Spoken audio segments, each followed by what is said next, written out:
We're going to do Winston Peters of New Zealand. One of the first things I've noticed about him is he's got a lot of confidence, and he seems to always be on the defensive. In looking at some of his TV interviews, it's very understandable why. It has put him in a defensive mindset. We're just going to point out some tells on him, personality-wise. Let's get started. For a so-called shit. You see this body movement right here? We're not talking about a tell. We're talking about his mannerisms. He has circled the wagons. Mentally, he has circled the wagons. And he keeps his facts and his opinions in this area of his body. If you watch the debate for Clinton and Trump, the second one, you understand what I mean by territorial and body territory. And he keeps his body territory definitely within his parameters. Democracy and followership of their share market. Now he's coming out with his arm, and he's going to point out as he speaks either opinion and facts, or facts and opinions, however way you want to say it. And watch his fingers. Went from 19. These two, he's got these three closed in on himself. And he's got these two open slightly. And he's got his elbow bent here. And remember that territorial space as far as mannerisms that I just said. He keeps it definitely within his space as he speaks, like a comfortable territorial zone. That's one line. This is more of an instructional hand. I wouldn't call this a teaching hand, meaning the difference being he's instructing on whatever. His instructions are based off of what he considers credible, so it is closed off here for anything that would be considered not credible. This, all in all, is just a consequence of a constant attacks. Current Governor of the Federal Bank or Reserve Bank equivalent in Australia, Mr. Stevens the other day said, that's precisely what we should be talking about. That's precisely what we should be talking about. Of course, when we said, my colleagues, we were... See how he leans in here and he shifts his weight. He's probably leaning on one foot and this podium. He's very, very comfortable with what he's about to say and very confident in it. He reminds me of a pit bull. He's almost as fun to watch as Trump. Described as Luddites, old-fashioned, dated, not up with the market, not up with the play. These sickening... You see that little jump he did?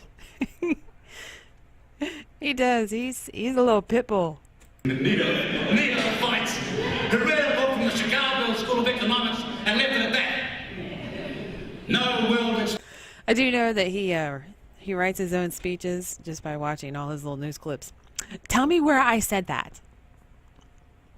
See, I write my own speeches. I know what I said. He is a little pit bull. And he truly believes in what he's saying. While people like Lee Kuan Yew and the Minister of Finance successively in Taiwan were taking a country without any resources into unbelievable wealth, no, they pushed their own narrow free market ideas at enormous cost to this country, and one party from the word go said this is wrong. You saw him lean into that one too, shift weight, and use this as support as well. This country, and he leans into it, gets comfortable. From the word go said this is wrong. He leaned into this one in a comfort, but he's not completely relaxed into it. In one party, because it's not a joke. You know, before when he leaned in and was joking, he's very comfortable with that. It was a joke. Or I wouldn't call it a joke. That's a bad word. It was poking fun at idiocracy. Here, he's taking a stand, and one party says no. And he's relaxed in saying that. And his shoulders are still up. His shoulders are still even with each other. So he's not one foot in it, one hip in it.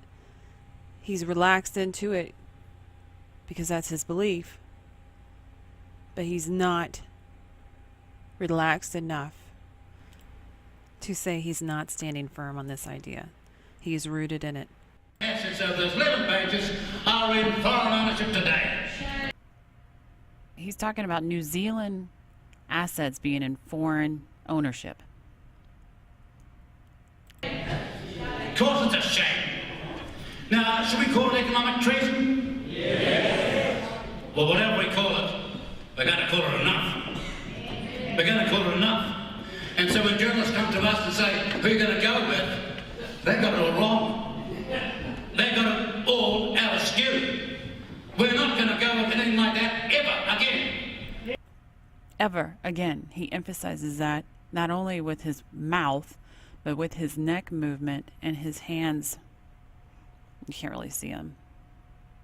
But we can tell that the movement we see up here as they pop up just emphasizes down here as well.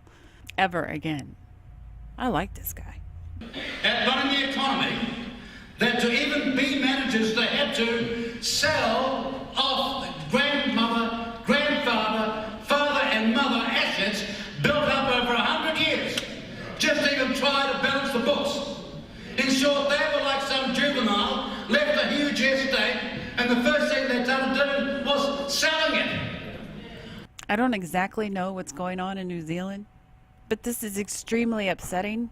Of grandmother, grandfather, father and mother assets built up over 100 years. Just to even try to balance the books. Sarah gets comfortable in this position, as we spoke earlier. Off, as the National Party so often is, think they're entitled to do what they like.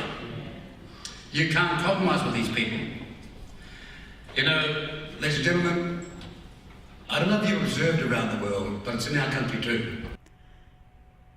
He went through a joking phase about how the other party has somebody stationed in California and the biggest economy in the world, and how entitled they think they are.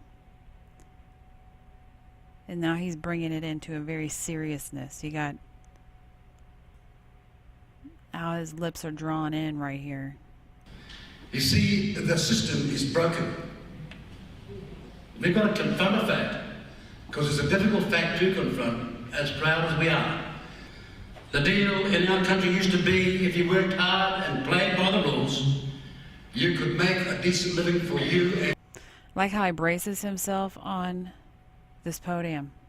He is drawing strength from the podium. your family. Look after your parents, look after your young, look after your friends. In fact, there'd be time to have a community. But you see how his fingers are talking with him, leaning on this podium? So his strength isn't in this podium right here. It is like he's grabbed New Zealand itself and he's having a conversation with its people.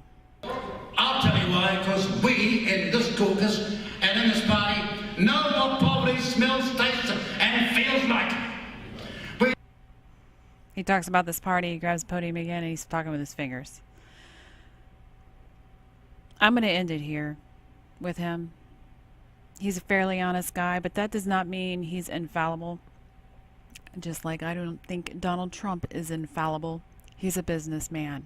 This man has spent, Mr. Winston has spent decades, I believe, in politics. They are fallible because they're human, but I do believe his intentions are just as he states them. And I believe that because his body says that. Thank you for watching. If you liked it, leave a like. And if you liked the content, please subscribe.